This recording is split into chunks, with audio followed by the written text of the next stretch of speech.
오늘은 여러분들이 첫 수업이다는 마음으로 열심히 하겠다고 그래도 이제 마음을 먹고 온 거니까 그래서 오늘은 조금 진도를 앞쪽에 여러분 또 쉬운 거기도 하고 해서 조금 진도를 먼저 나가도록 할 거예요. 미리 말씀드리지만 한 3일 동안은 내용이 굉장히 쉬워요. 굉장히 쉬우니까 내가 저걸 들으려고 내가 여기 이렇게 왔나 이런 생각하지 마시고 앞에서부터 좀 열심히 잘 따라서 들어주셨으면 좋겠고요. 일단 제가 여러분 수업을 나갈 때 항상 먼저 판서로 좀 많이 해요. 그래서 교재에다가 쓰지 마시고요. 연습장에 제가 아까도 얘기했지만 예문들을 많이 쓰는 편이기 때문에 연습장에 그냥 대충 예쁘게 쓰지 말고요. 대충 휘갈겨서 먼저 쓰시고 그런 다음에 해주셨으면 좋겠어요. 오늘은 만약에 첫날이라 선생님 전 연습장 없어요 하면은 일단은 8페이지 있죠. 8페이지 여백이 좀 있거든요. 개념편 교재 8페이지에 거기다가 쓰고 나가도록 할게요. 다들 준비가 됐나요? 네. 자, 수업을 한번 나가볼까요, 여러분? 이론편이고요. 교재는 9페이지 나가도록 할게요. 문장 성분, 품사와 문장 성분 내용 나갈 거고요. 자, 먼저 이 내용은 어떤 선생님들이 됐든지 간에 가장 기본적으로 일단 먼저 수업의 첫날 까는 수업이에요. 근데 왜 그러냐면 앞으로 여러분들이 저하고 뭐 최소 2달만큼은 영어를 저랑 같이 할 거니까 같이 일종의 약속을 해야 돼요. 이런 말을 쓰면 뭐를 얘기하는구나 라는 용어 정리를 한번 하는 거니까 꼭 여러분들 잘 기억해 주시고 잘 좀 숙지해 주셨으면 좋겠어요. 일단 품사는 쉽게 생각하면 여러분 이거는 이제 단어의 성격이라고 보면 돼요. 단어의 성격. 단어의 성격이라서 그래서 예를 들어 이런 거죠. 아까 이름이 리아 씨? 리아 씨는 혈액형이 어떻게 돼요? AB형이요. 자, 여러분 사람이 가지고 있는 성격처럼 저는 O형이거든요. 사람이 가지고 있는 성격처럼 단어 한 글자에도 성격이 다 존재를 해요. 그래서 이 성격은 우리는 여러분 혈액형 4가지잖아요. 그죠? 근데 영어 같은 경우에는 이 단어의 성격이 총 8가지라고 해서 이거를 이제 8품사라고 얘기를 하고요. 이 품사 말 그대로 여러분 단어 끝이 사자로 끝날 거예요. 그래서 이렇게 8품사 단어의 성격에 어떤 것들이 있는지를 배울 건데 근데 이거를 왜 배우냐면 영어에서 여러분 문장을 만들 때 각각의 자리마다 와야 되는 품사들이 정해져 있어요. 이 자리에는 어떤 성격을 무조건 적어줘야 되는 일종의 이제 그 자리가 있기 때문에 그래서 요 8가지 품사에 대해서 여러분 꼭 정확하게 알아주셔야 되고 이게 문제는 문장에서 어디 자리에 오느냐 어느 자리에 품사를 쓸 것인가 요거를 꼭 정확하게 알고 계셔야 돼요. 문장을 이루는 성분은 말 그대로 단어와 단어의 이런 뭐랄까요 결합이라고 보시면 되는데 문장을 만들기 위해서 꼭 필요한 애들이 있어요. 가장 중요한 거는 가장 기본이 되는 거는 뭐냐면 바로 동사예요. 문장에서 여러분 동사가 없으면 이건 문장이라고 볼 수 없어요. 예를 들어서 fast라고 하는 단어가 있어요. 이건 여러분 빠른이라고 하는 단어거든요. 얘만 있으면 얘는 이건 문장이 될 수가 없어요. 그런데 만약에 여기에다가 동사를 붙여요. 동사를 집어넣어요. run fast 하게 되면 빠르게 달려라고 하는 문장이 만들어지고 여기에 선생님 주어가 없어요. 행위자가 없는데요. 행위자가 없어도 돼요. 동사만 있어도 문장을 만들 수 있어요. 가령 이런 경우에요. 예를 들어서 여러분 freeze라고 하는 동사가 있거든요. 이게 무슨 뜻이에요 원래? 얼다라고 하는 동사예요. 맞아요. 그런데 이 동사는 이제 꼼짝마라고 라는 뜻으로 쓰이는 명령문이에요. 그래서 문장에 여러분 동사만 있어도 문장은 충분히 만들 수 있다는 거 문장의 가장 기본은 동사라고 생각하시면 돼요. 그리고 이제 이 동사 앞에다가 여러분 이제 뭐를 쓰냐면 이 동사 앞에 동작을 직접 하는 행위자를 적어주는데 우리가 이 행위자를 뭐라고 하냐면 주어라고 해요. 이 동작의 주체가 되는 거. 그래서 이 동작을 직접 하는 사람이라고 생각하시면 돼요. 그래서 여기 주어가 있고 그 다음에 이제 문장을 만들 때 보통 이렇게 동사 순서로 쓰죠. 그리고 이 동사의 사실은 성격에 따라서 문장을 주어 동사만 써도 되는 경우가 있고, 그 다음에 주어 동사 뒤에다가 이 동사의 대상이 되는 말을 적기도 해요. 대상이 되는 말, 이걸 이제 우리가 목적이라고 하는데 목적어를 쓰기도 하고, 또는 보충해주는 말이라고 해서 보어를 쓰기도 해요. 문장의 성분은 4가지가 있고요. 근데 이 4가지가 전부 다 필요한 거는 아니에요. 문장의 성분들이 무조건 4가지가 다 들어가야 된다, 이건 아니에요. 근데 꼭 들어가야 되는 게 뭐라고요? 동사만 꼭 들어가면 돼요. 동사만. 그래서 문장에서 가장 중요한 문장 성분은 동사고요. 나머지 것들은 때에 따라서 안 쓸 때도 있어요. 지금은 일단 여러분, 오늘은요 품사부터 먼저 좀 설명을 해보도록 할게요. 품사는 쉽게 얘기하면 단어의 성격이라고 보면 되고요. 단어의 성격을 총 8가지의 성격으로 나눕니다. 그래서 팔품사라고 하는데, 이 단어의 성격이 크게는 이제 문장에서 몸통 역할을 하는 애가 있고, 잔가지처럼 이렇게 퍼져나가서 또는 누군가를 도와주는 역할을 하는 좀 부수적인 애들이 있어요. 여기 보시면 여러분, 명사라고 제가 적어놨는데, 명사를 여러분들이 이제 보통 뭐라고 생각하냐면 사물의 이름이라고 생각하거든요. 근데 이 사물의 이름이다라고 하는 건 좀 굉장히 사실 단편적인 설명에 불과해요. 예를 들어 여러분, 이런 거예요. 이제 제 이름은 장서영이잖아요. 그죠? 제 장서영은 이 세상에 하나밖에 없는 고유명사인데, 근데 이런 고유명사가 있는데 반면에 이거 말고 저를 대신해서 지칭해서 부를 수도 있죠. 뭐 예를 들어 내가 그냥 나라고 부를 수도 있고, 여러분들은 she, 그녀라고 부를 수도 있고, 이 명사들을 이제 대신해서 칭하는 말을 우리가 뭐라고 하냐면 대명사라고 해요. 그래서 이 고유명사를 여러분 대신해서 받을 때 이렇게 인칭, 사람을 칭할 때 인칭 대명사를 쓸 수도 있고, 아니면 저 여자 이것처럼 지시해서 지시 대명사가 있을 수도 있어요. 그런데 이렇게 여러분 그냥 하나의 사물을 나타내는 명사만 있는 건 아니고요. 국어에도 여러분 이런 비슷한 게 있어요. 뭐가 있냐면, 여러분들 혹시 배다라고 하는 동사 아세요? 배다? 뭐 나무를 배다할 때도 그렇지만 베개를 배다할 때도 배다를 쓰잖아요. 이 배다 뒤에다가 개를 붙이면 이게 바로 이제 명사가 되는 거거든요. 그래서 이제 베개라고 하는 어떤 하나의 명사가 만들어지는 것처럼 영어에도 동사에다가 어떤 뒤에 어떤 모양을 붙이게 되면 이게 바로 명사가 되는 게 있어요. 그걸 바로 뭐라고 하냐면 동명사라고 하는데, 얘는 이제 해석을 어떻게 하냐면 뭐뭐 하는 것, 이렇게 해석을 해요. 그래서 얘는 꼭 여러분이 이제 사물만 나타내는 게 아니라, 명사라고 해서 단순히 그냥 사물에 한정되는 건 아니고요. 말 그대로 이제 어떤 동작을 하는 것, 이것도 진짜 동작은 아니니까 이것도 여러분 이제 명사의 범주에 들어간다라고 생각하시면 돼요. 이제 이 동명사도 결국 여러분 궁극적인 성격은 뭐냐면 명사의 성격을 가지는 거고요. 동명사는 어떻게 만드냐면 동사 원형에다가 이렇게 ing 붙이게 되면 이게 이제 바로 동명사로 뭐뭐 하는 것, 이렇게 만들어져요. 이것도 명사의 범주에 들어가요. 그리고 또 어떤 애들이 있냐면 물질을 나타내는 물질 명사들도 있어요. 그래서 뭐 예를 들어서 설탕이나 소금이나 이런 애들 물질 명사라고 하고요. 물질 명사 같은 경우는 이제 원래는 여러분 셀 수가 없어요. 물질 명사는 셀 수가 없기 때문에 또 이 물질 명사하고 같이 셀 수 있도록 하는 단위 명사가 또 있고요. 단위 명사. 그래서 뭐 예를 들어 종이 한 장, 아니면 물 한 잔, 이것처럼 단위를 가지고 나타내는 단위 명사도 있어요. 예를 들어서 a sheet of paper, 이런 것처럼 종이 한 장. 또는 여러분 피자 같은 것도 사실은 조각으로 우리가 세잖아요. 그죠? 그래서 a piece of paper 또는 a piece of pizza, 이렇게 단위 가지고도 셀 수가 있어요.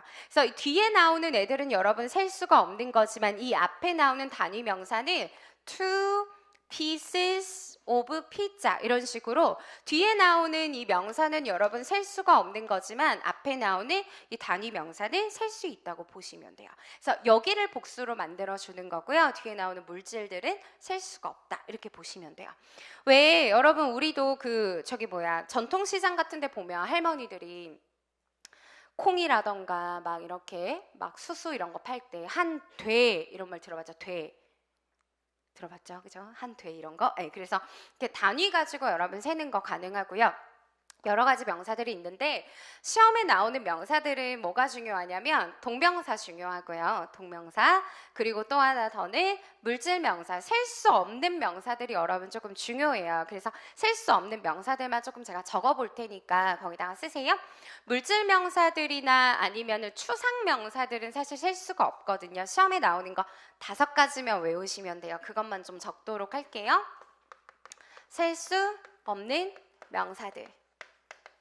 필기 지금 이쁘게 할 필요 없어요. 그냥 막 써두세요. 셀 수 없는 명사들이고요. 시험에 나오는 건 5가지밖에 없으니까 요거만 꼭 외우세요. 뭐가 있냐면 돈을 셀 수 없고요. 네, 돈 셀 수 없고요. 그 다음에 또 뭐 셀 수 없냐면 배기지, 러기지 같은 뜻인데요.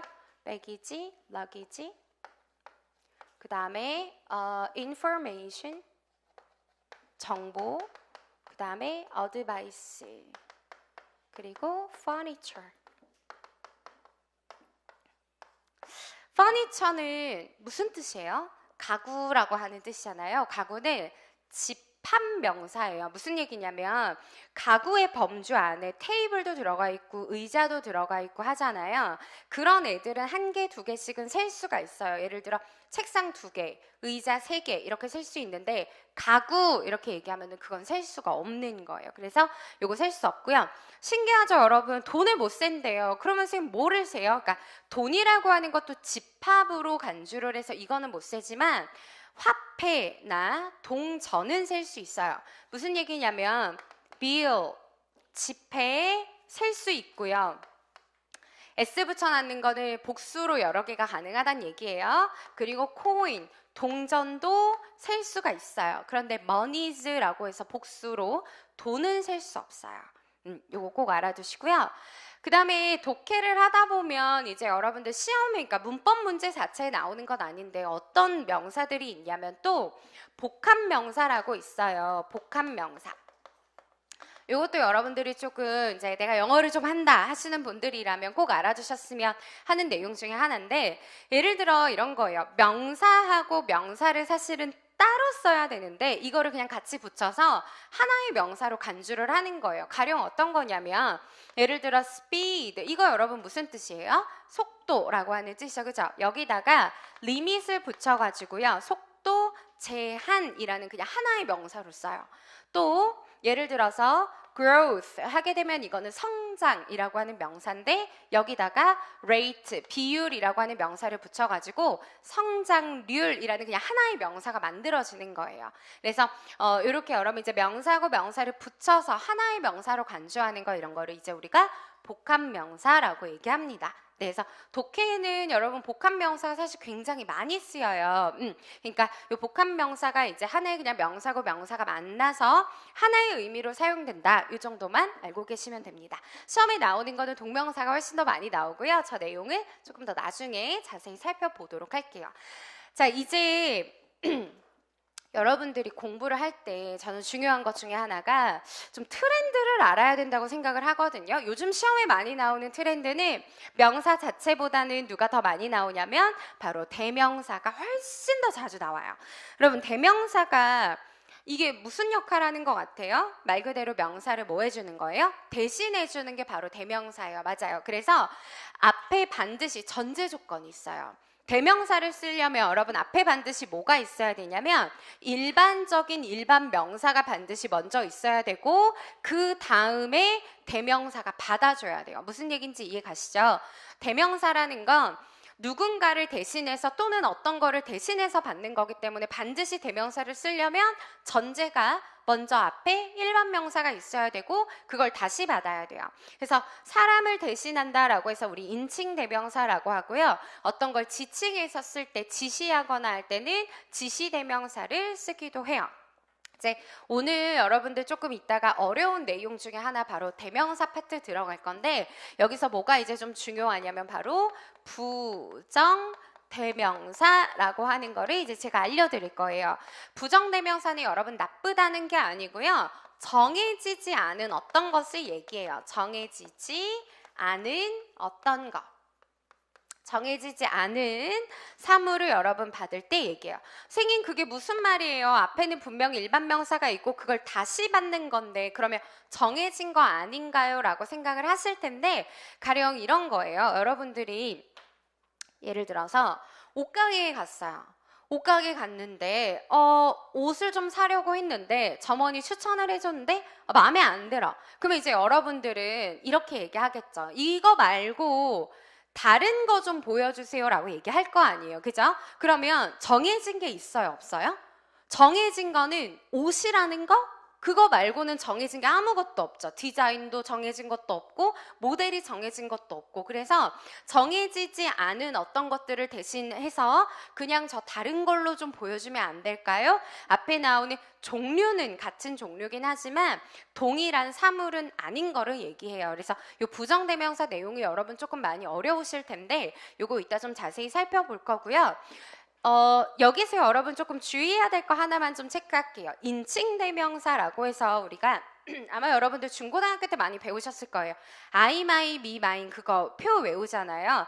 여기 중에서 여러분 이제 뭐가 좀 많이 헷갈리냐면 인칭대명사 표 안에 사람을 칭하는 인칭, 사람을 칭하지 않는 애가 두 가지가 있어요. 누구랑 누구냐면 it이라고 해서 얘는 뭐라고 하냐면 여러분 사물을 칭하지 않는다. 뭐 말이 더 어려워요. 그죠? 비인칭이에요. 얘는 여러분 사물을 칭하는 게 아니에요.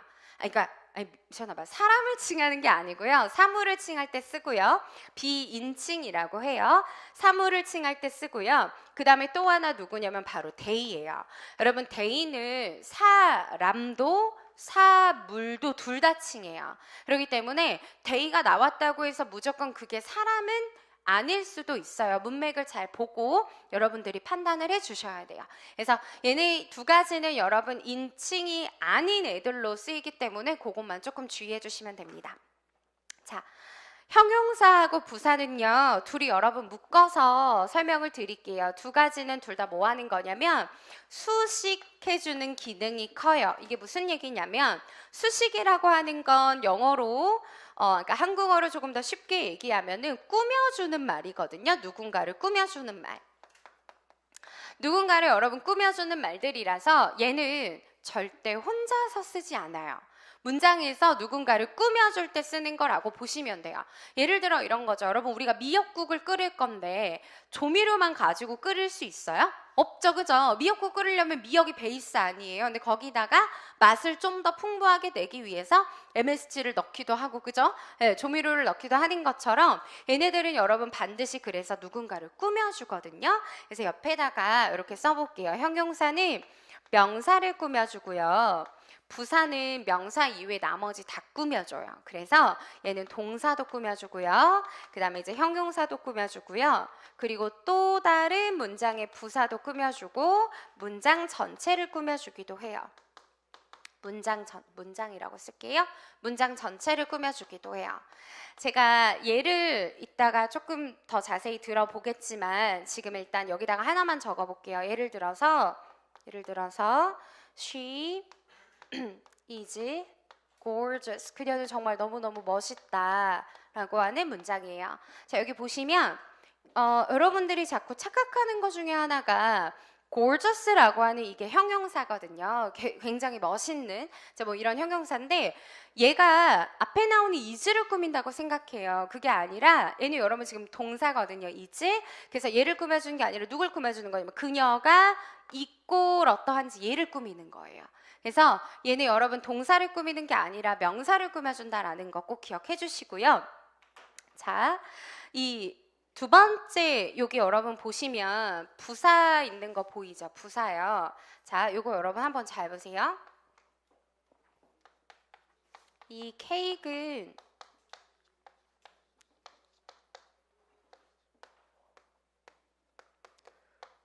여러분 이 문장 맞을까요? 틀릴까요? smells라고 하는 동사는 어떠어떠한 냄새가 나다라고 하는 동사거든요. 그래서 이제 여러분들이 볼 때 선생님 해석하면 냄새가 어떻게 나는 거니까, 나쁘게 나는 거니까 이게 맞을 거라고 생각을 해요. 여기서 이제 여러분들 조금 문법과 해석의 괴리가 이제 여기서부터 생기는 건데, 문법은 말 그대로 법칙이라서 해석하고는 조금 포인트가 다를 수도 있어요. 그래서 지금 이 문장은 여러분 틀린 문장이고요. 왜 틀렸냐면 케이크 이꼴 어떤 냄새가 나냐면 이거거든요. 그래서 여기는 지금 앞에 나오는 이 케이크라고 하는 명사를 꾸며줄 거기 때문에, 그래서 여기다가는 이렇게 ly 붙이시면 안 되고 ly 떼고 이 케이크는 악한 냄새가 나는 이라고 해서 여기를 형용사로 고쳐줘야 앞에 나오는 명사를 꾸며줄 수 있게 돼요. 그래서 이 문장은 여러분 틀린 거고요. 그러면 부사는 어떨 때 쓰냐? 동사를 꾸며주거나 아니면은 형용사 또는 부사 문장 전체를 꾸며줘요. 예를 들어서 요거 한번 볼까요? He is a fast runner 이라고 하는 이 문장이랑 그 다음에 He runs fast. 여러분 여기 지금 두 문장에서 다 fast가 쓰였거든요. 두 개 예문 좀 한번 적어보세요.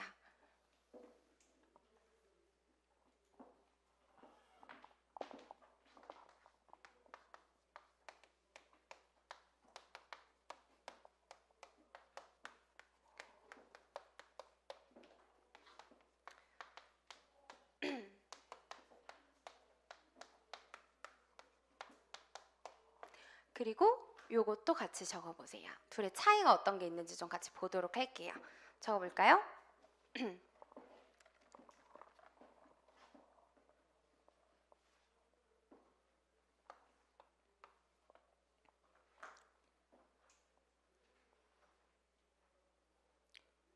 완희 씨? 아까 왔다 그랬나? 없어요? 완희 씨? 아, 완희 씨. 완희 씨. 이질리가 무슨 뜻이에요? 쉽게. 이지는요?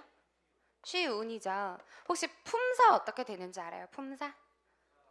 네, 맞아요. 이거는 부사고요. 맞아요. 이거는 형용사예요. 여러분 둘의 특징은 쌤 저거 단어를 다 외워야 돼요? 네, 당연히 외워야 되고요. 품사도 외워줘야 되는데 형용사 같은 경우는 해석을 어떻게 하냐면 는으로 하시면 돼요. 는. 이게 형용사예요. 는으로 해석되는 거. 예쁜, 잘생긴 이렇게 니은으로 끝나는 애들이 형용사고요. 부사는 뭐뭐 이렇게 이로 끝나거나 빨리 이렇게 끝나거나 아니면 빠르게 이렇게 끝나면 걔가 바로 부사예요. 네. 그래서 형용사는 이로 끝나는 그러니까 는으로 끝나는 애들이라고 보시면 되는데, 자 여러분 요거 잘 보세요. 지금 이 문장에 보시면 그는 이다 그죠? 그가 여러분 인 게 그는 빠르다예요? 아니면 빠른 달리기 선수다예요? 선수다죠. 그죠? 빠른 달리기 선수다죠. 여기 보시면 관사 보이세요? 관사? 관사하고 명사 사이에 들어가는 품사는 무조건 이 명사를 꾸며주는 형용사밖에 못 들어가요. 네. 물론 이 앞에다가 또 이 형용사를 꾸며주는 부사도 쓸 수 있긴 있어요. 근데 이제 궁극적으로는 이 명사를 꾸며주는 형용사가 앞에 반드시 존재를 해야 돼요. 형용사가. 뭐 예를 들어 여기다가 또 very 이런 거를 써도 되긴 하지만 그렇다고 very만 쓰면 안 된다는 얘기인 거죠. 이해가요? 뒤에 나오는 이 형용사가 반드시 있어야 이 명사를 꾸며줄 수 있어요. 그럼 여러분 지금 이 문장에서는 fast가 누굴 꾸며주는 것 같아요? 그는 빠르게 달린다. 여기 앞에 나오는 runs 꾸며주는 거죠. 그죠? 동사 꾸며주는 거죠. 빠르게 달린다. 그러면 동사 꾸며주니까 얘 품사는 뭐가 될까요? 얘는 부사가 되는 거예요. 이해가요? 부사 되는 거? 빠르게 달린다. 선생님 그럼 해석을 해봐야 돼요? 네, 해석을 해봐야 돼요. 해석을 해야 정확하게 알 수 있어요. 여러분 여기 좀 볼게요. 여기 칠판 보세요. 자, 지금 보면 하나는 부사고 하나는 형용사예요. 얘가 꾸며주는 건 누군 것 같아요, 여러분? 앞에서 하나 찾아볼까요? 얘가 꾸며주는 거는 I예요, found예요, 더 북이에요? 뭘 꾸며주는 것 같아요? 나는 책을 찾았다. 어떻게 해요? 쉽게 누굴 꾸며줘요? 찾았다 얘를 꾸며주죠. 그죠? 해석을 해보니까 쉽게 찾았다 이렇게 들어가죠. 이 동사 수식하고 있는 거예요. 동사 수식이라고 해요. 무슨 얘기인지 이해가죠? 얘가 바로 부사고요. 아래 거는 여러분 무슨 말인 것 같아요? 이것도 좀 뭔가 비슷한 것 같지 않아요? 그죠? 모양도 앞에까지는 I found the book까지는 좀 비슷하고 뭔가 해석도 좀 비슷할 것 같은데 해석이 완전히 달라요. 해석이 완전히 달라요. 아래 거는 여러분 뭐가 쉽다는 것 같아요? 자, 얘가 지금 형용사죠. 형용사는 누구 꾸며줄 수 있다고? 명사 꾸며줄 수 있죠. 그럼 명사가 지금 이 문장에 두 개예요. 나라고 하는 여기 이제 인칭 대명사를 썼고, 그죠? 그 다음에 이제 the book이라고 하는 여기가 일반 명사를 쓴 거예요. 그러면 요 중에서 여러분 지금 누굴 꾸며주는 걸까요? 내가 쉽다는 거예요? 아니죠. 뭐가 쉬워요? 책이 쉽다라는 거죠. 그렇죠? 여기다가 등호 표시 좀 해볼까요? 책이 쉬운 것을 알았다라는 거예요. 그러니까 이거는 뭐가 쉽다는 거냐면 이거는 내용이 쉬운 거. 내용이 쉬운 것, 책의 내용이 쉽다라는 것을 내가 발견했다는 거고, 그 다음에 위에 거 같은 경우는 이거는 발견한 거 있죠. 발견한 것이 어떻게 쉽게 발견했다 이런 얘기인 거죠. 둘의 여러분 차이가 어떤지 이해 가시죠? 그래서 문장에서 어떤 단어를 쓰는지에 따라서 해석이 굉장히 많이 달라질 수 있기 때문에 정확하게 여러분들 품사를 지켜 써야 되고요. 제가 이따가 여러분들 오늘 어휘 테스트 본 거 중에서도 아마 분명히 품사 가지고 좀 제가 뭐라고 얘기를 할 거예요. 단어의 뜻을 틀리는 건 괜찮아요. 근데 품사 틀리면 앞으로 그냥 무조건 틀렸다고 할 테니까 품사 꼭 지켜서 외우셔야 돼요. 이 품사를 정확하게 안 외우시는 분들의 특징이 뭐냐면 그냥 단어 뜻만 가지고 독해를 하려고 하시는 분들이 되게 많아요. 근데 그렇게 되면 나중에 여러분들이 독해를 끊어 읽을 때 어떻게 끊어야 될지 방법도 모르고 문장을 계속 그냥 한 줄로만 보시게 되거든요. 그러면 속도가 굉장히 더디게 되고 모르는 단어의 의미를 유추해서 풀 수가 없게 돼요. 그래서 꼭 반드시 품사 지켜서 외워주시고요. 여기까지는 이해 가시죠? 여기서 여러분 제가 한 가지만 더 내용을 조금 추가해 보도록 할게요. 여러분 부사는요, 이따가 얘기하겠지만 문장 성분에 들어가지 않는 품사 중에 하나예요. 그래서 가장 중요도가 좀 떨어진다고 하는데 이 부사에 들어가는 이 형태가 한 단어에 아까 fast나 easily 같은 애들도 있지만 부사에 또 어떤 애들도 있냐면 옆에다가 이거 하나만 적어보세요. 전치사하고 그리고 이제 명사하고 이렇게 결합하게 되면 이게 이제 여러분들 보통 하나의 부사로 쓰인다고 많이 알고 계실 거예요. 자, 전치사하고 명사의 결합. 그러니까 예를 들어 이런 거죠. I found the book on the table. 여러분 이 문장 해석 좀 해볼까요? 나는 발견했습니다. 책을 발견했죠. 그죠? 그 다음에 이렇게 해석되죠. 테이블에 여기서 발견했다 이거죠. 그래서 지금 이 on the table이라고 하는 여기 전치사랑 그리고 여기 명사랑 이렇게 같이 한꺼번에 결합을 했고 그리고 이 해석이 어디에서라고 해서 이게 이제 하나의 부사로 쓰인 거죠. 앞에서 누굴 꾸며주냐면 여기에서 발견했다 이렇게 이제 되는 거죠. 그죠? 맞죠? 동사를 꾸며주고 있어요. 그럼 여러분 이 문장은 어때요? 이 문장은 어떨까요?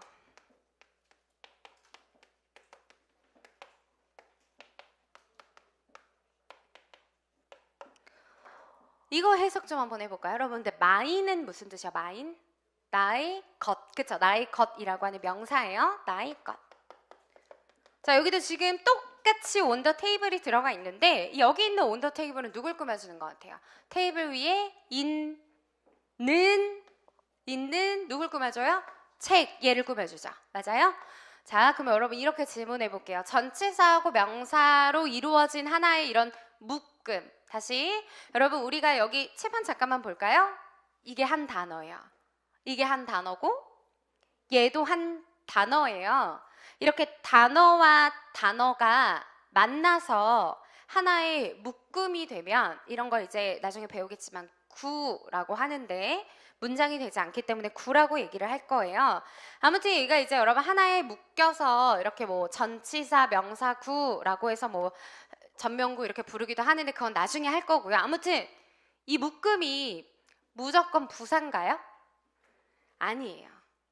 무조건 부사가 아니에요. 전치사 명사구는 무조건 부사가 아니라 문장에서 어떤 단어를 꾸며주는지에 따라서 문장에서는 부사로 쓸 수도 있고 형용사로 쓸 수도 있어요. 이해 가세요? 무슨 얘기인지? 지금 이 문장에서는 테이블 위에 있는 책 이렇게 수식이 되죠. 앞에 나오는 명사 꾸며주죠. 그래서 이럴 때는 형용사고 위에 거는 부사예요.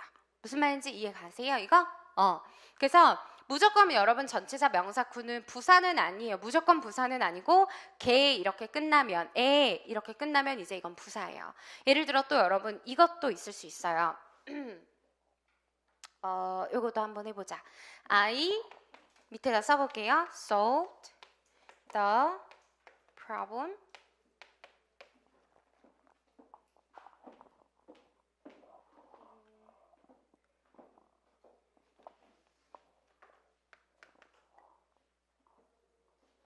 I solved the problem in 뭐 해볼까? Suggested manner. 이렇게 해야겠다. In easy manner. 여러분 매너가 무슨 뜻이냐면 방법이란 뜻이에요. 방법. I solved the problem. 여기까지 해석 좀 해볼까요? 무슨 뜻이에요? 나는 문제를 해결했다. 그죠? 문제를 풀었다죠. 그 다음에 여기부터 여기 manner까지 해석을 한번 해볼까요? 어떤 방법으로 풀었다는 것 같아요? 쉬운 방법으로 이거죠. 아이고 미안해요. 여기 아니에요 여러분. 으로 해결했다요. 그죠? 네. 못 보신 분들은 그냥 넘어가세요. 으로 어딜 꾸며줘요? 이게 해결했다 앞에 나오는 동사 꾸며주죠. 그죠? 선생님 개로 끝나지 않는데 이거 부사 아닌 거 아니에요? 아니요. 동사 꾸며주고 있기 때문에 이것도 부사에 들어가요. 알겠죠? 어떤 방법으로라고 하는 뜻이고요. 얘도 여기는 이제 뭐로 쓰이냐면 동사를 꾸며주는 거니까 여기는 이제 부사로 쓰일 거예요. 이해가요? 그래서 여러분 여기 수식 있죠? 수식 문장에서 어떤 단어들을 꾸며주는 말 여기에 전치사하고 명사로 하나로 묶여져 있는 결합이 된 이 구가 형용사로도 쓸 수도 있고 부사로도 쓸 수 있어요. 해석을 좀 해봐야 근데 문장에서 어떻게 쓰이는지 알 수 있고요. 이제 이 밑에 여러분 내려와서 전치사하고 접속사를 볼 거예요. 전치사하고 접속사 이 두 가지는 뭐 해주는 거냐면 연결사라고 보시면 돼요. 말 그대로 여러분 절대 혼자서는 쓰이면 안 되는 애들이에요. 절대 혼자서 쓰이면 안 되는 애들이고 반드시 어떤 단어들을 연결해주는 기능이라고 보면 돼요.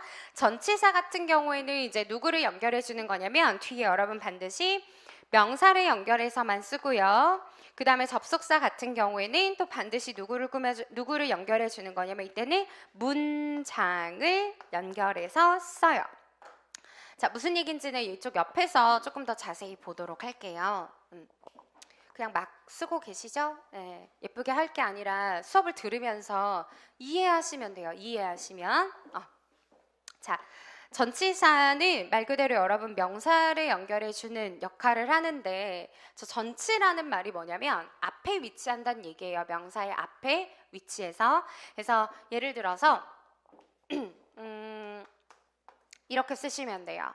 She, 그녀는 is looking, 그녀는 looking for, 그녀는 뭐를 찾고 있냐면 she's looking for her phone, 그녀는 그녀의 휴대전화를 찾고 있다. 이렇게 쓰거나 아니면 자 여기 지금 여러분 일단 보세요. 이 전치사는 문장에서 왜 쓰냐면 말 그대로 문장의 내용을 계속 막 풍부하게 의미를 연결해주고자 내용들을 자꾸 덧붙일 때 써요. 예를 들어 여기다가 여러분 지금 문장은 사실 끝났다고 볼 수 있는데 또 붙일 수 있어요. She's looking for her phone in the room. 이렇게 또 문장을 계속해서 추가적으로 붙일 수 있는 거예요. 전치사하고 명사의 결합으로서 계속 문장을 붙일 수 있고요.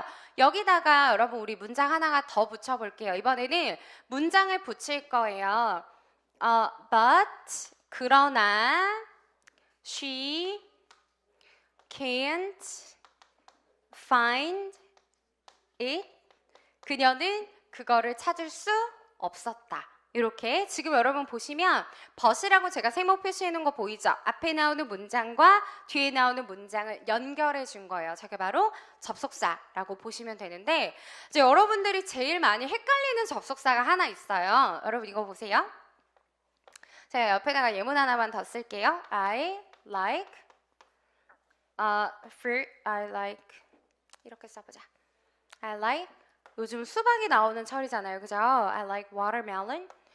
그리고 oranges and plum. plum이 뭔지 아세요? 자두. 네, 맞아요. 자두예요. 여러분 이거 좀 봐봐요.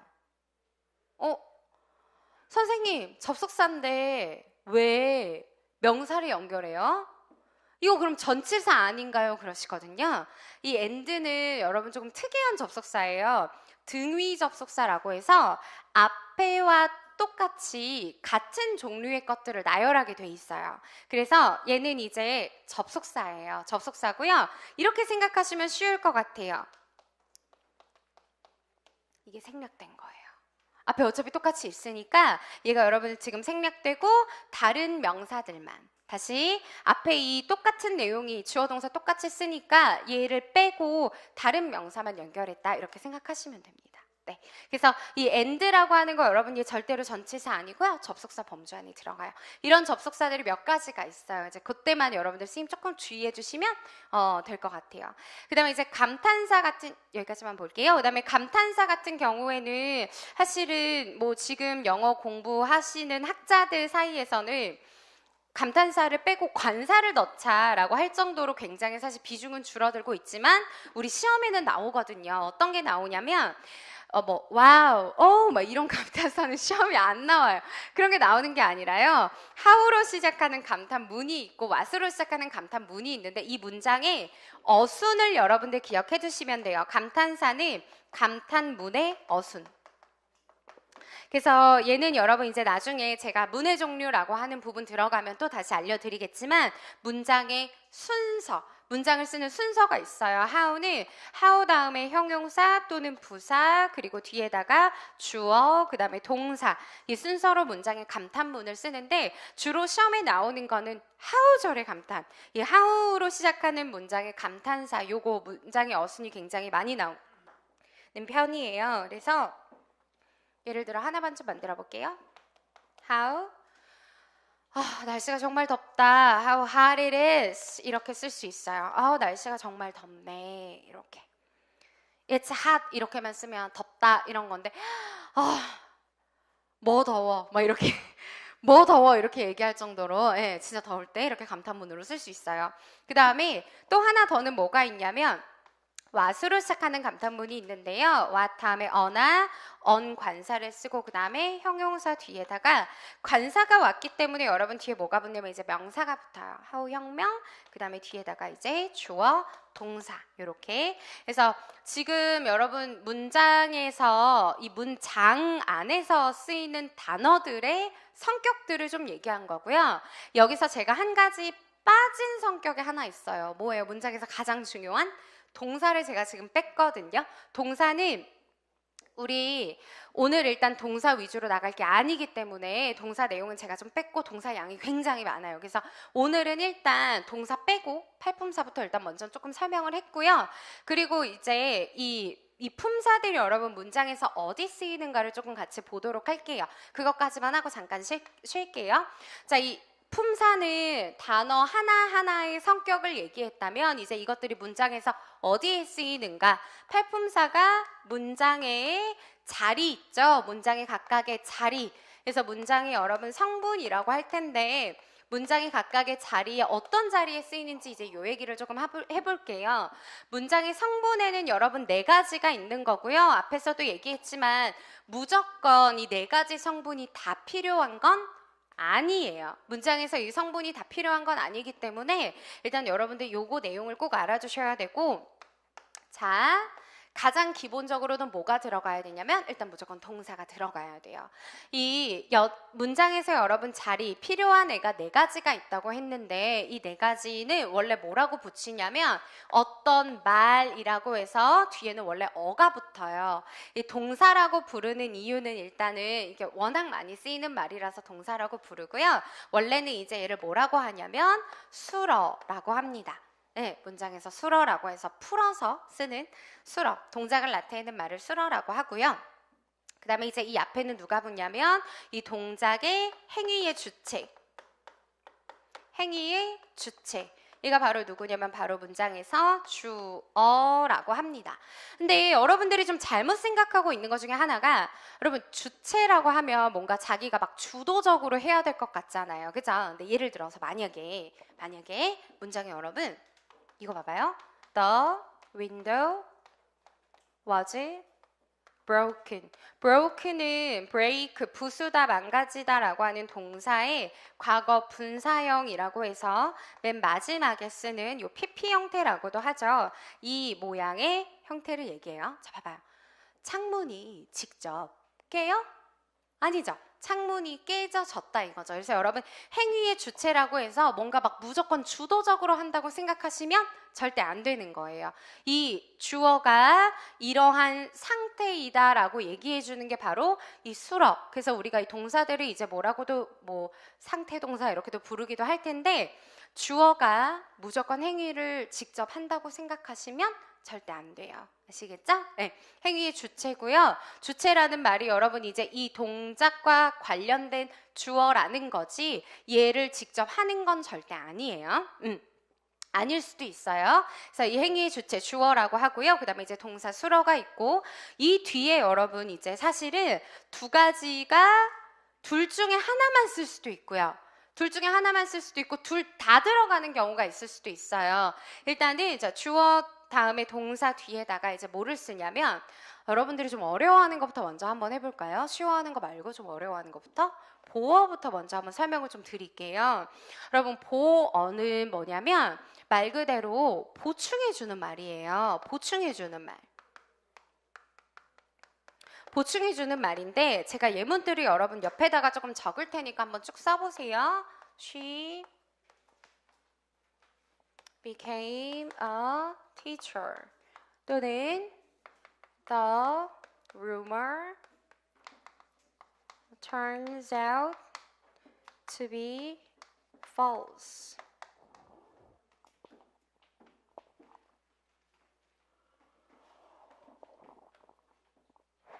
He is a doctor. 그 다음에 I was young. 또 뭐 해볼까요? 보충해주는 말 보아. 그리고 여기 밑에다가 이거 좀 하나 쓰세요. I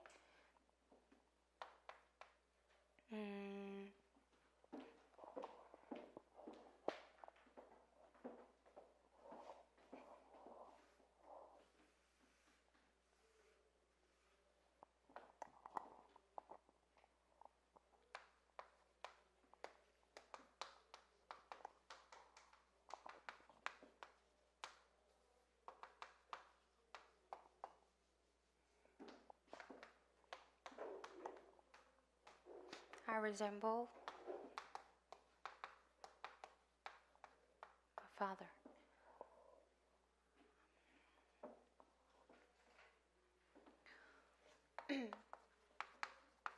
I call my dog. 강아지 키우시는 분 계세요? 아무도 없어요? 아무도 강아지를 안 키워요? 강아지 키우시는 분 없나요?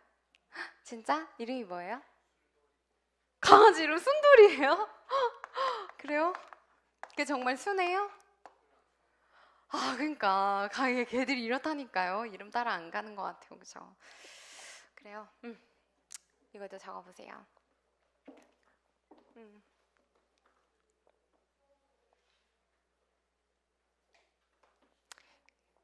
여기까지 쓰고요. 지금 보면 첫 번째 문장이요.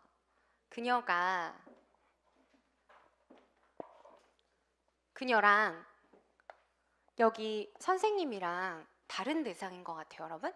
아니죠. 그녀가 이꼴 선생님이 된 거죠, 맞죠? 여러분 잘 들으세요. 보어는 뭐가 성립이 돼야 되냐면 등호가 성립이 되면 이제 그게 보어예요. 등호가 성립이 되면. 무슨 얘기냐면 그녀가 이꼴 선생님이잖아요. 그죠? 이거는 이제 뭐를 보충해주는 말인 것 같아요? 주어를 보충해주는 말이죠. 여러분 책 한번 보세요. 잠깐 잘 들으세요. 주어의 성격을 보충해주는 말이라고 해서 주격보어라고 얘기해요. 주어의 성격을 보충해주는 말. 자, 하나만 더 해볼게요. 여러분 소문이 turn out to be 하게 되면 이게 좀 동사를 조금 어려운 걸 썼는데 뭐뭐로 판명되다라고 하는 뜻이거든요. 그 소문이 뭐뭐로 판명됐대요. 그러면 소문은 이꼴 뭐예요? 거짓 이건 거죠. 그죠? 소문이 이꼴 거짓이에요. 그래서 얘도 여러분 마찬가지로 동사가 여기까지 이렇게 읽거든요. 동사 여기까지예요. 그래서 소문은 이꼴 뭐냐면 거짓인 이거예요. 그래서 이것도 보어에 해당돼요.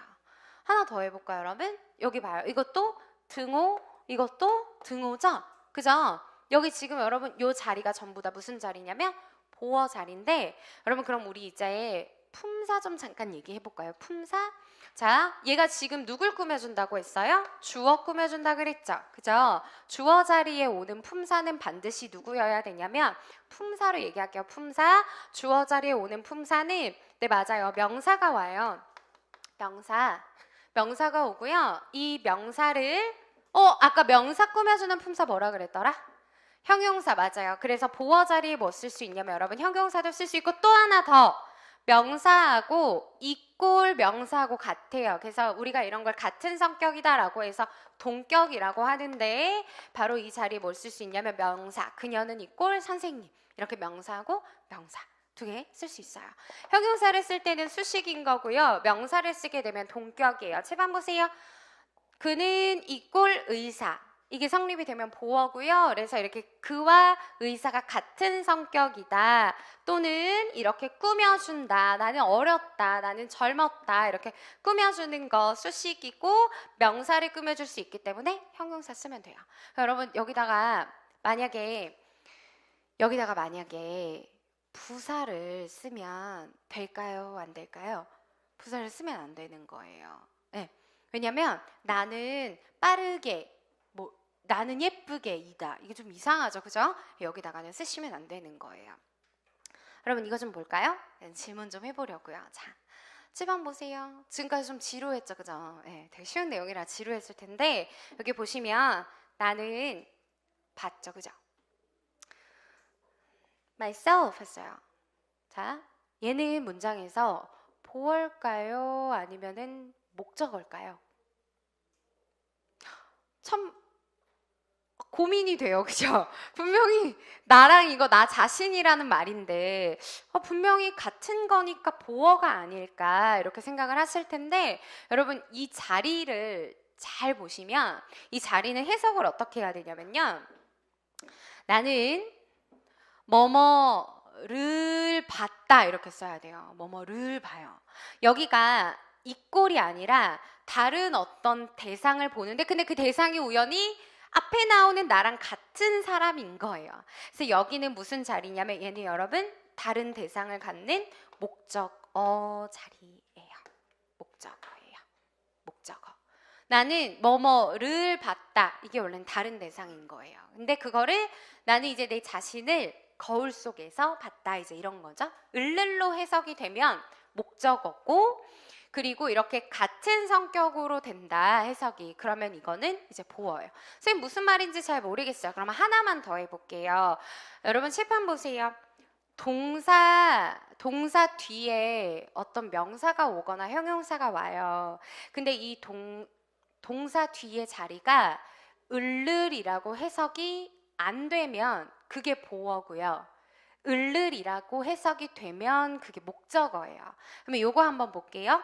나는 해석하면 어떻게 될까요? resemble은 뭐뭐를 닮다거든요. 무슨 뜻이에요? 나는 우리 아빠를 닮았다죠. 다시 나는 우리 아빠를 닮았다래요. 그럼 여러분 이 자리는 목적어일까요? 보어 자리일까요? 이거는 목적어 자리요. 맞아요. 여기도 해석하면 아빠를 을 닮았다 이렇게 되니까 이것도 목적어 자리예요. 조금 헷갈리죠? 이거 한 번만 더 해보도록 할게요. 여러분 여기 예문 보세요. 자, 나는 불러요. 우리 강아지를 부르자. 여러분 여기 보시면 등호가 성립이 돼요? 안 돼요? 내가 내 개예요? 아니죠, 그죠? 이건 등호가 성립이 안 돼요. 해석하면 나는 불렀어요. 내 개를 부르다죠? 그 얘는 뭐가 될까요? 목적어일까요? 보어일까요? 얘는 목적어예요. 그죠? 얘는 목적어예요. 근데 여러분 여기 보니까 내 개가 이 꼴 뭐랑 똑같아요? 우리 개는 순돌이 이건 거죠. 그죠? 그러면 얘를 여러분 뭐라고 부를까요? 문장에서 무슨 자리라고 부를까요? 지금 이 꼴이 성립이 되고요. 얘는 목적어가 나는 우리 개를 부른다. 여기까지만 쓰면 문장 성분이 주어, 동사, 을을이라고 해석되는 목적어 이렇게 3개예요. 그런데 여기다가 뒤에 순돌이까지 붙여. 그럼 문장 성분이 하나가 더 있거든요. 나는 불러요. 개를 뭐라고 불러요? 순돌이라고 부른다 이렇게 되죠. 지금 둘이 등호가 성립이 되죠. 그러면 얘가 여러분 보어인데 누구를 보충해 주는 말인 것 같아요? 목적어를 보충해 주는 거죠. 그래서 얘를 바로 우리가 뭐라고 부르냐면 목적어의 성격을 보충해 준다라고 해서 목적격 보어라고 해요. 그럼 여기다 예문 하나만 더 쓸게요. 잘 보세요. 아까 우리 그 썼던 예문 그대로 쓸게요. I found the book easy 이렇게 썼어요. 자, 여기서 easy라고 하는 단어에 문장 성분이 어디에 들어가는지 한번 볼까요? 문장 성분이 어디에 들어가는 건가?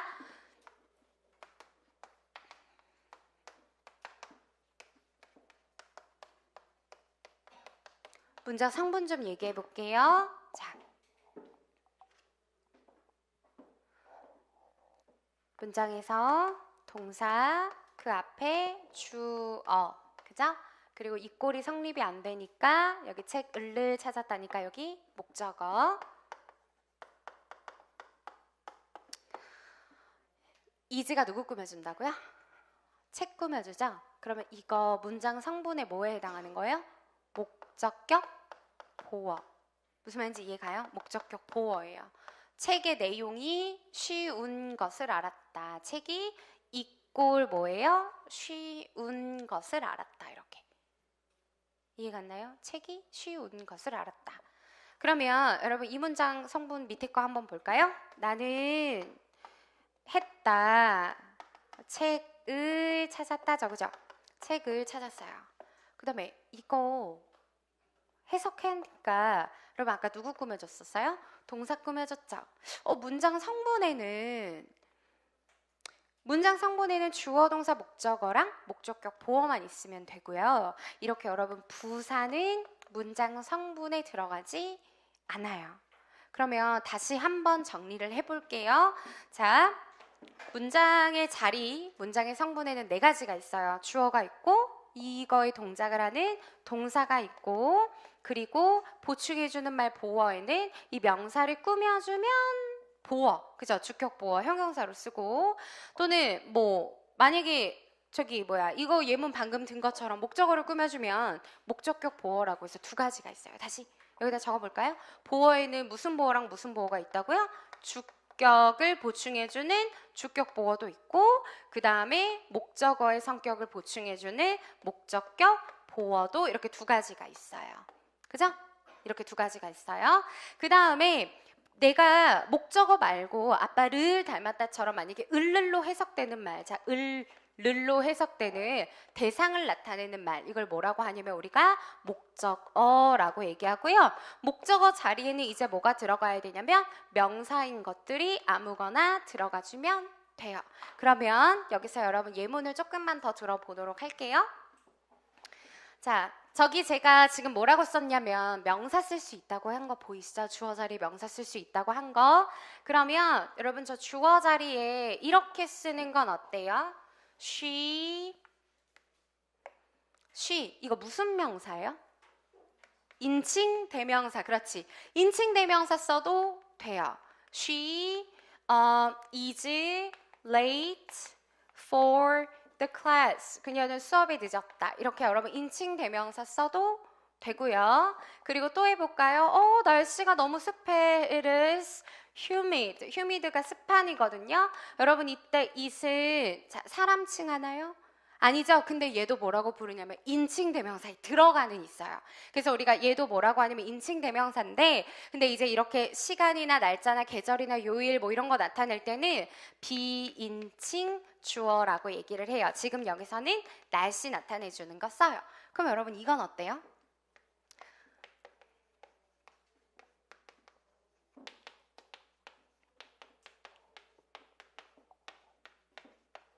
이 문장의 주어는 영어예요? 아니면 영어를 공부하는 것이에요? 공부하는 것이죠. 자, 주어가 어디까지냐면 여기 동사 앞이에요. 여기 동사 앞이 전부 주어 자리라고 했어요. 그러면 여기서 여러분 주어는 지금 그냥 명사 썼어요. 그러니까 영어라고 하는 이 명사예요? 아니면 영어를 공부하는 것이라고 하는 이 부분이에요? 여기 공부하는 것 이 부분이죠. 그럼 주어 자리 여러분 뭐 써도 돼요? 명사인 거 써도 돼요. 명사인 거면 다 돼요. 그러니까 동명사도 주어 자리에 쓸 수 있다는 얘기예요. 이해가요? 그러면 하나 더 해볼게요. 여러분 목적어 자리에 품사 뭐 써요? 목적어 자리에 품사 명사 쓰죠. 예를 들어서 혹시 트랜스포머 보신 분 계신가요? 트랜스포머? 아직 미안해요 여러분, 수험생한테 별걸 다 물어봐, 그죠? 예, 근데 영화 전 트랜스포머 되게 좋아하는데 막 그러더라고요. 정말 쓰레기 같은 영화다. 예, 그래서 절대 보지 마라. 막 이렇게 얘기를 하더라고요. 근데 그래도 영화를 원한다 한번 해볼까요? 여러분 이때 그냥 영화를 원한다는 게 도대체 무슨 의미일까요? 정확하게 잘 모르겠어요. 그죠? 좀 더 구체적으로 써볼게요. 잘 보세요. 이렇게 일단 쓰세요. 나는 영화를 원한다죠. 이 자리는 이꼴이 성립이 안 되고 을을이라고 해석되기 때문에 여기 자리 무슨 자리예요? 목적어 자리예요. 그런데 만약에 I want 미안해요. want 말고 딴 걸로 바꿀게요. enjoy로 바꿉시다.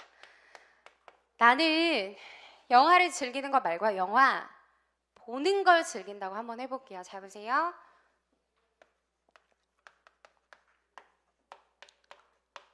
일단 이렇게 쓰세요. 자, 여러분 지금 이 문장에 이렇게 쓰게 되면 문제가 있어요. 문제가 이 문장에 지금 동작을 나타내는 동사가 몇 개 있는 것 같아요? 2개가 있어 버려요. 그래서 우리가 나중에 배우겠지만 뭐 투부정사, 동명사 이렇게 바꾸는 이유가 여기 있어요. 하나의, 잘 들으세요. 하나의 온점 안에 들어가야 되는 동작을 나타내는 건 only 1개. 문장에서 온점 안에 들어가야 되는 동작은 오직 1개밖에 안 돼요. 그걸 우리가 뭐라고 하냐면 문장의 가장 기본이 되는 동사다라고 해서 얘를 뭐라고 하냐면 본동사라고 하고요. 얘는 건드리지 마시고 그 뒤에 나오는 얘 모양을 바꿔줘야 돼요. 그래서 왜 여러분들 나중에 외울 거예요. 뭐 enjoy the ing 붙인다 하는데 바보같이 막 enjoying 이런 애들이 있어요. 하여튼 가만 안 둘 거지만 여기다 붙이는 게 아니라요. 이 뒤에 가져오는 얘가 문장의 동사가 아니게끔 바꿔줘야 돼요. 여러분 보세요. 나는 주어, 즐긴다 동사. 그 다음에 뭐를 즐겨요? 자, 영화를 즐기는 거예요? 영화 보는 것을 즐기는 거예요? 보는 것을 즐기죠. 그러면 이렇게 해석하려면 동사여야 돼요? 동명사여야 돼요? 동명사로 바꿔주면 되겠네. 왜? 여기 목적어 자리에 동명사 써야지, 명사를 써야지. 그래서 동사로 쓰지 마시고 이렇게 watching으로 바꿔서 보는 것으로 쓰면 돼요. 다시 여기 여러분 보이시죠? 목적어 자리에 뭐 쓸 수 있어요? 그냥 명사 써도 되고 동명사 써도 되고, 아무튼 명사로 끝나는 거면 다 된다 생각하시면 돼요. 이해가요? 네. 네. 그래서 여기까지 여러분 문장에 우리가 품사를 배운 이유가 사실 여기 있어요. 각각의 자리마다 문장에서의 자리마다 이 자리에 어떤 성격들의 단어들이 들어가야 되는가 이걸 설명했고요. 일단은 문장의 자리는 좀 더 문장으로 되어 있는 것들을 봤을 때 여러분들이 이해하기 쉬우실 것 같아서 예문을 좀 많이 들어드렸고요. 좀 더 자세한 예문이 이따 교재에서도 또 다시 한번 보고 정리하도록 할게요. 일단은 여기까지 좀 보고요. 제가 동사 얘기는 좀 많이 안 했는데 동사는 또 이 다음 파트 넘어가서 더 자세히 좀 하도록 할게요. 일단 잠깐 쉬고요. 그리고 나서 이어서 수업할게요. 네. 10분까지 쉬세요.